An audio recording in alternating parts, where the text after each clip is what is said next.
அனைவருக்கும் வணக்கம்.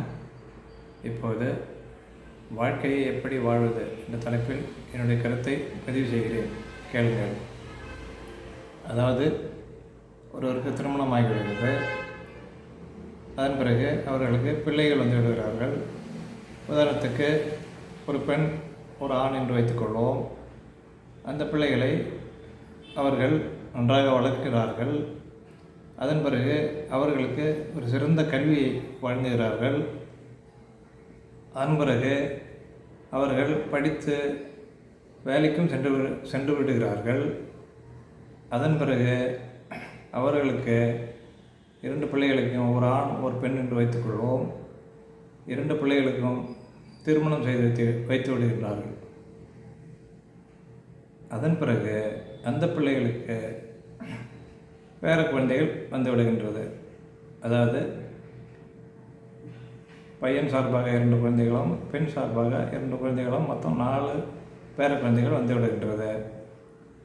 இப்போது வழக்கம் போல் அவர்கள் தன் பிள்ளைகள், பேர குழந்தைகள் என்று அவர்கள் மீண்டும் அவர்களுக்காக பாடுபடுகின்றார்கள், உழைக்கின்றார்கள்.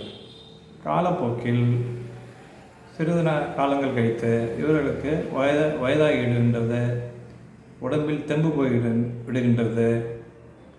அசைவுகள் குறைகின்றது. மூளையில் முடங்கி விடுகின்றார்கள்.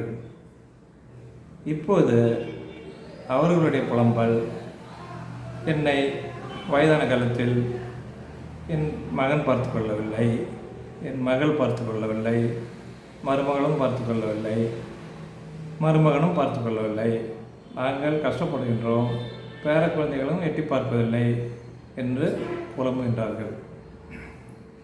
இந்த இடத்தில் என்னுடைய கருத்து என்னவென்றால், 98% வயதான காலத்தில் தன்னுடைய பெற்றோர்களை பிள்ளைகளோ, மகளோ, மருமகளோ பார்த்து கொள்வதற்கான வாய்ப்பு மிக மிக குறைவு. ஏனென்றால், இப்போதைய காலகட்டத்தை மிஷின் லிமிட் சொல்ல வேண்டும். அதாவது, தினமும் ஓட வேண்டும். பையன் ஒரு பக்கம் வேலைக்கு சொல்ல வேண்டும், மருமகள் ஒரு பக்கம் வேலைக்கு சொல்ல வேண்டும், பேர குழந்தைகள் படிப்பதற்கு செல்ல வேண்டும். இந்த சூழ்நிலையில் அவர்கள் வாழ்ந்து கொண்டிருக்கிறார்கள். இருவரும் வேலைக்கு சென்றால்தான் இப்போதைய காலகட்டத்தில் வாழ்க்கையை நடத்த முடியும்.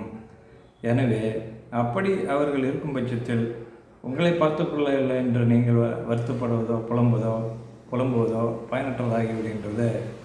இந்த இடத்தில் என்னுடைய கருத்து என்னவென்றால், நீங்கள் உங்களுடைய முக்கியமான கடமையாகிய உங்கள் பிள்ளைகளை வளர்த்தது, அவர்களுக்கு கல்வி அறிவு கொடுத்தது, அவர்களுக்கு திருமணம் செய்து வைத்தது போன்றவை முக்கியமான கடமைகளாகும். அதன் பிறகு நீங்கள் என்ன செய்திருக்கலாம் என்றால், தன்னுடைய வாழ்க்கையை, தனக்கென்று கொஞ்சம் பணத்தை வைத்துக்கொண்டு தன்னுடைய வாழ்க்கையை வாழ ஆரம்பிக்க வேண்டும். தன்னுடைய உடம்பை பேணி காக்க வேண்டும். அதை விட்டுவிட்டு வயதான வரை, தனக்கு உடம்பில் தெம்பிருக்கும் வரை தன்னுடைய பிள்ளைகள், பேர குழந்தைகள் என்று அலைந்துவிட்டு உடம்பு ஓடான பிறகு நீங்கள் அவர்கள் என்னை பார்த்து கொள்ளவில்லை என்று புலம்புவதில் அர்த்தமில்லை என்று கூறிக்கொண்டு என்னுடைய உரையை முடிக்கின்றேன், என்னுடைய கருத்தை முடிக்கின்றேன். நன்றி, வணக்கம்.